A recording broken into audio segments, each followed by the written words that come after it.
Good morning. This is the first time in my experience that I have been asked to talk on the subject of marriage. I've lived it, but this is the first time I've had an opportunity to talk about it.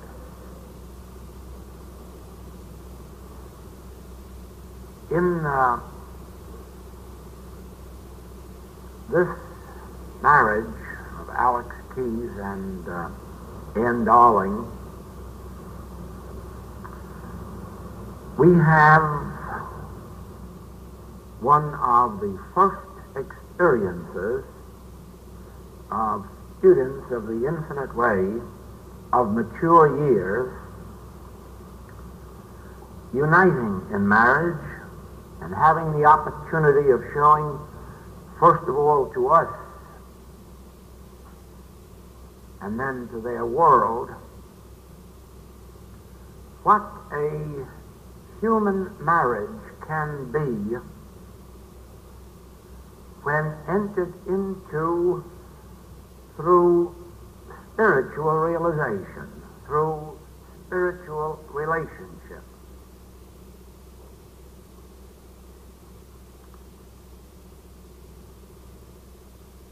Human marriage itself, as we know it today, is not too successful, but it would be unnatural for it to be successful as marriage is known today, because it is said that in marriage two become one, and that has been interpreted to mean that one or the other loses their identity and their individuality and even their name. Two becoming one does not mean the separation or the loss of individual identity or individuality. For this is an utter impossibility. An individual remains an individual not only from birth to death, but actually long before birth until long, long after death. We never lose our individuality. We never lose our uniqueness. It is an impossibility for an individual to give up, to surrender, or to lose that which constitutes their being. And human marriage tries either to make the man or the woman submit themselves and to surrender that which is most precious in the sight of God, one's individual expression of God's being. Each of us is individual, and each of us has individual qualities. Each of us has individual talents and gifts, and these are not to be surrendered in marriage. These are not to be given up. Therefore, and it struck me as Reverend Paulson spoke that in a spiritual marriage there is not bondage but freedom. But this is not true in human marriage. It is true in spiritual marriage, where each recognizes that in marrying they are setting the other free. This is the only thing that I have discovered in 30 years of this work that will make possible such things as happy marriages, peaceful marriages, successful marriages. The ability to set the other free, and each live their own individual life and yet share with each other without demanding. In human marriage, a husband has certain rights and a wife has certain rights, but in a spiritual marriage this is not true.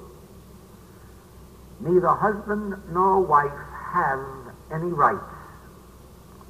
They have only the privilege of loving. They have only the privilege of sharing. They have the privilege of giving, but they have no right to demand anything of another. We do not leave human experience while we hold someone in bondage to our rights.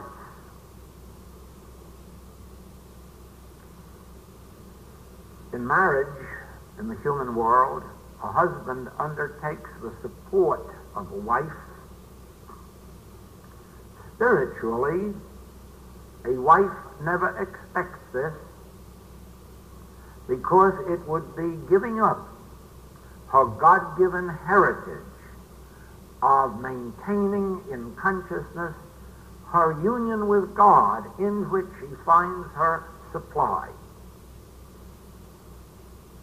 When she does, the husband is free to share without the bondage of being under the impression that he's legally compelled to do something.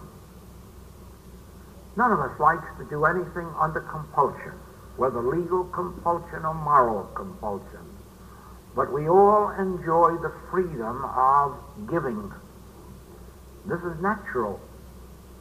No wife feels honored in being called upon to fulfill a duty or an obligation. But every woman must feel as every man does, the great joy of giving and sharing spontaneously when it is permitted to be free will, an offering of the heart, not of the law court.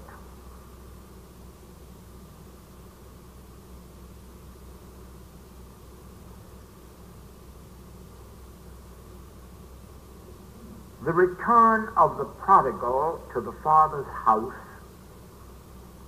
is the mystical marriage, when an individual, under the sense of separation from God, becomes reunited in spirit and finds in the mystical relationship conscious union with God. This is termed the mystical marriage. In other words, man separated from his source is never complete.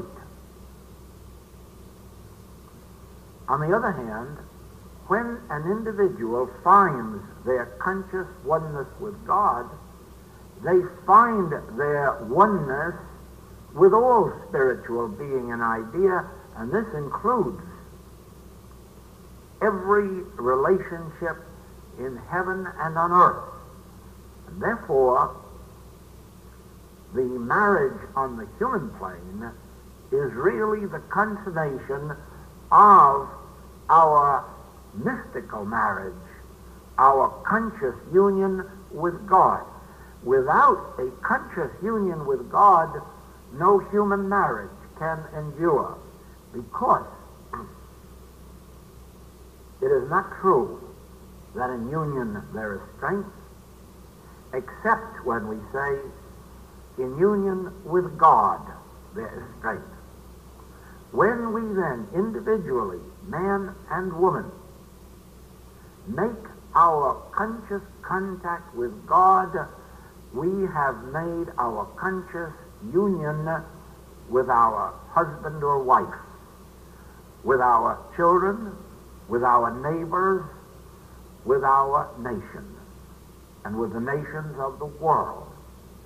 There is no such thing as strength and union unless the relationship first is union with God. Then we are strengthened in our union with each other on every level of human society.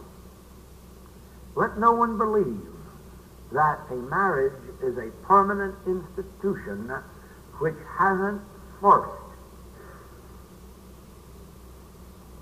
been experienced by both the husband and the wife in their conscious union with God. And then this makes a union between them that is impossible to break. Sometimes it is said in marriage ceremony that what God hath joined together, let no man put asunder. And of course you recognize that this is impossible. What God hath joined together, no man can put asunder. It is an indestructible relationship, that which God has cemented, that which God has united. But there is no unitedness, there is no union except in conscious union with God. And if I may say this to you from personal experience, discords have no way of entering the home or the marriage of the couple that unite in meditation frequently. If this life of the spiritual world, of the spiritual activity, has taught me anything, it is this: that where we unite in meditation, a love develops.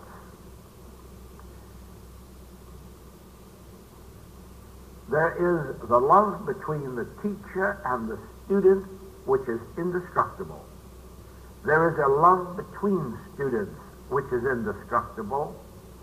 There is a love between man and wife, which is closer than any relationship imaginable.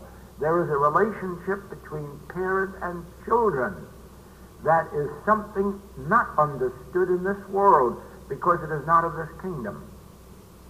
A marriage, then, that is not to be a marriage of this world, but is to be a marriage of my kingdom, the spiritual kingdom. A marriage that is not to have the peace that the world can give, but that is to have my peace, must be a marriage that is not only united in spirit, but the union is maintained by constant meditation in which we unite with God and each other. This is the secret of meditation. In meditation, we unite with God.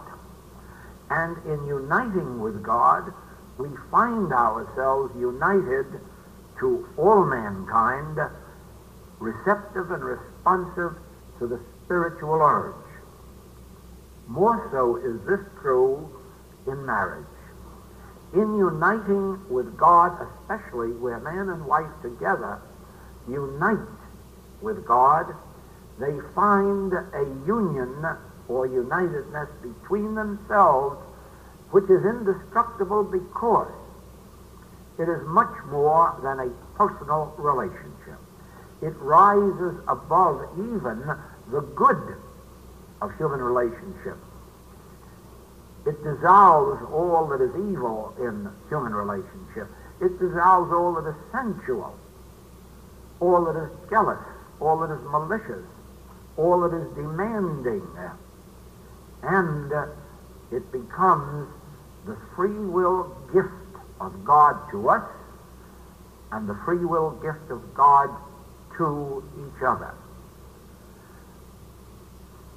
There is no such thing as a question that can come into a home that cannot be solved by united meditation, when each enters it not for the purpose of gaining their will or wish or desire, but rather of surrendering their will, wish, and desire, so that the will of God may be made evident.